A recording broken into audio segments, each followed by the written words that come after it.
Türkmen Medeniýeti döwlet başlygynyň Türkmenistanyny ähli halk bag hükmet dawarasyny geçirmek barada karary gol çekmeginiň ila tarasyny giň gollaw tapýanlygyny habar berýär. Emma synçylar azatlygyň çeşmeleri bag hükmet çäresiniň ila tarasyny o diýen gowy görülmeýänligini we soňky ýyllarda barhat çuňlaşan ykdysady kynçylyklaryň arasynda bag hükmegen bir dert boldy. Haçan bu teatrdan diner kakteniyali gurrunlary sebäp bolýanlygyny aýdýarlar. Azatlygyň habarçylary bilen anonimlik şertinde urlaşan ýaşaýjylar hökümetiň bag hükmekgali asyrly işi hem mejbur dähmeti adamlary gaty lap geçirdiýän propaganda öwrenligini belli ýerlerde ekilýän baglaryň ýurdun sewit etrap ýerlerindäki ýollaryň gözgüýni ýagdaýyny gezläp bilmeýänligini sosial mediýanyň hakyky ýagdaýy görkezýän videolardan dolanlygyny öňe sürýärler. Serdar Berdimuhammedowyň 13-nji martda gol çeken kararyny bag hükmet dawarasy silip atlandyrylan çärede öňkü ýyllardaky kararlardan tapawutlukda ekilmeli bag nahallarynyň sany aýdylmaýar. Azatlygyň çeşmesi 2021-nji ýylda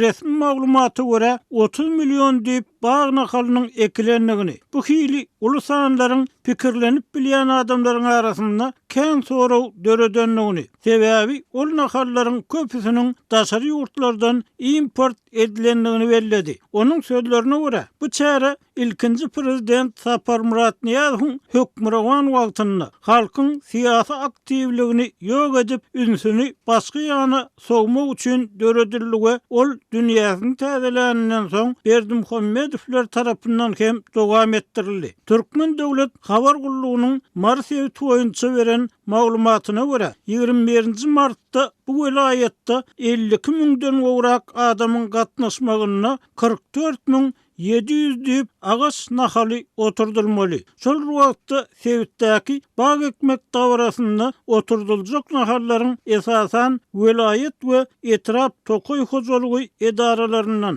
daýhan birleşiklerinden, etraplardaky edara kärhanalardan alınjakdygy aýdylýar. Emma bag hükmet dawarasyna daha şoğuzda urulan tayyarlık barada verilen habarda hiç bir san agdalmaya. Hökümet tanqidçileri yurdu bağ bostanlığı öğürmek çaresinin köplenç oylanışıksı geçirilýänligini, Türkmen toprağını gowy düýüp tutmayan ve köp su talep edýän baglaryň ekilenligini, bu meseleler boýunça yerli medeniýetde açyk gyralşma ýol berilmeýänligini aýdýarlar. Ýylla gurçuk tutýan bir daýhanyň aýtmagyna görä, soňky 30 ýylda ekilenligi aýdylýan tuğda gaçlarynyň 10-nyň biri gögerip ulagaç bolan bolsa-da Türkmenistanyny tut ýapragynyň gytçylygy bolmaly we edilýän gurrunlaryň yapa degmeýänligi şundan hem görünýär. Türkmen döwlet habar gullugynyň daha şoğuzda habarçysynyň ýazmagyna görä, bu sebäpde ekilýän agaçlaryň arasynda tuýa we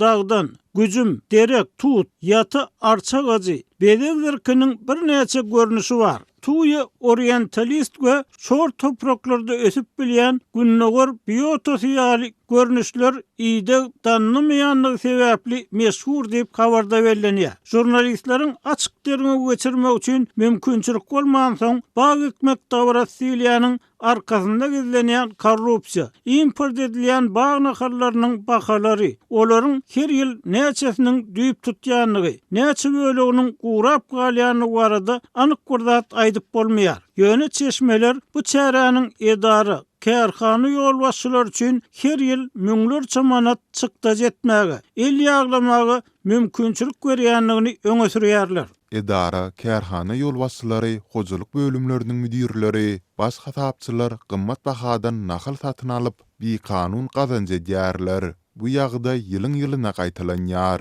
Deyip bir hünärmen aýtdy. Ýöne jikmejikliklere geçmedi. Onuň sözlerine görä, okuw jaýlarynyň studentleriniň, büdjet edaralarynyň işgärleriniň arasynda bu çäre höwes bilen hakykatdan hem peýdaly iş edýän gatnaşýan adam gaty az. Azatlyk bilen anonimlik şertinde urlaşan magarif işgäri adat bolan göz boýagçylygyň maddi ziýanyndan başga uly terbiýe ziýanynyň hem bardygyny belledi. Bag ikislik çäresine müňlerçe büdjet işgäri, talipler, yer tekizleyen, yer gazyan teknikalar, suwda sayan çelekli uloglar çekilýär. Köp halatda adamlaryň çukur gazyp bag ekip eden azaplary puç bolýar. Eklen baglar suwarylman gurap galýar.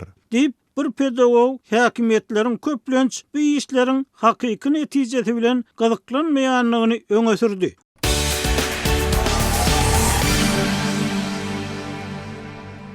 Balkan velaýatynyň häkimetleri Remezan aýynyň soňky günlerinde sakkal goýberýän raýatlara we hijab dakynýan aýal gyzlara garşy basyşlaryny güýçlendirdiler. Bu raýatlar saklanyp soragy çekilýär we sakkalyny sıyırmagy, hijabyny çykarmagy mejbur edilýär. Şeýlede taraba namazyna barýan gelin gyzlaryň käbirleri mesçitleriň howlusynda jynsy gatnaşykda bolmakda guman edilip polisiýa bölümine alınıp gidilýär. Bu ýagdaýlar barada Azatlyk radiosynyň habarçysy 18 martda Sebitden maglumat berdi. Türkmenbaşy we Balkanawat şäherlerinde dindarlara, mollalara, seýlede sakkally we hijably raýatlara garşy reýtler geçirilýär. Ähli mesçitleriň golaýynda raýat esigindäki polisiýa ofitserleri durup, tarawa namazyna gatnaýan raýatlary esasanam ýaşlary idarlaýarlar.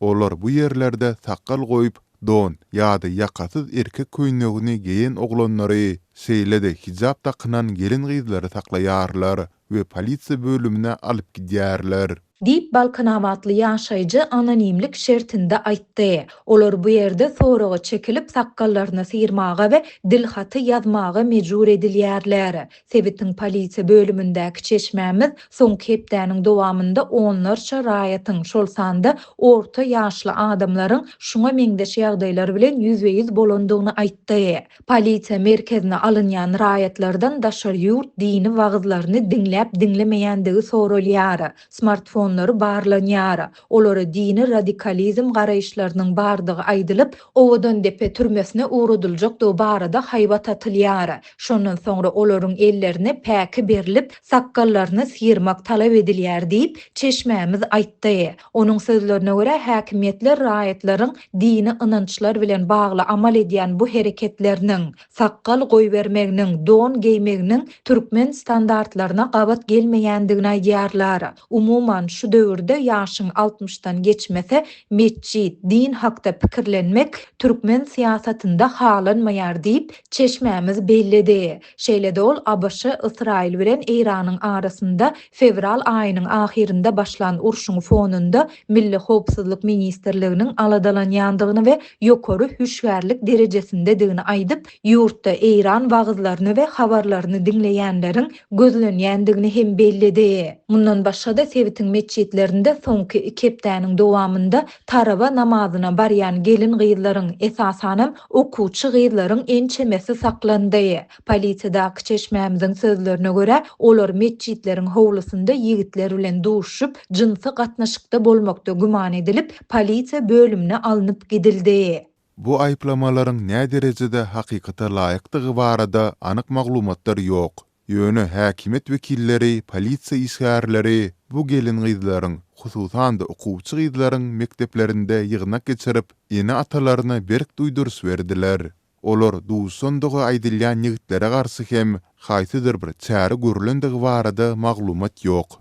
Dip ýagdaýlardan habarly bilim işäri anonimlik şertinde aýtdy. Azatlyň ýokurda beýan edilen ýagdaýlar barada Sebitiň değişli häkimetlerinden şol sanda polisiýa müdürlüginden resmi tesbir almak synanşyklary oňy netije bermedi. Bu aralykda Sebitiň mesçitlerinde raýatlaryň köwüşleriniň, gapçyklarynyň, velosipedleriniň ogurlanmagy bilen bagly wakalar göz görtele köpeldi. Balkanawat baş mesçidine, Töre Ahun mesçidine ve il arasında 42. mescit adlandyrylýan mescide baran adamlaryň ençemesi polisiýa şikayet bilen ýüzlendi. Türkmenistanda häkimetler dini bayramçylyklaryň dowamında şol sanda Remezan aýynda mescitlere, dindarlara gözewçiligi güýçlendirýärler. Remezan aýynyň 1-nji hepdesinde, ýagny 23 fevralda Ahal velaýatyndaky habarçylarymyz dindarlaryň, şol sanda mollalaryň häkimetleriň üns merkezindedigini aýdyp, enatalara çağılarynyň meçitlere gatnamagynyň we namaz okumagynyň öňüne almagyň tawşyrylýandygyny aýtdylar.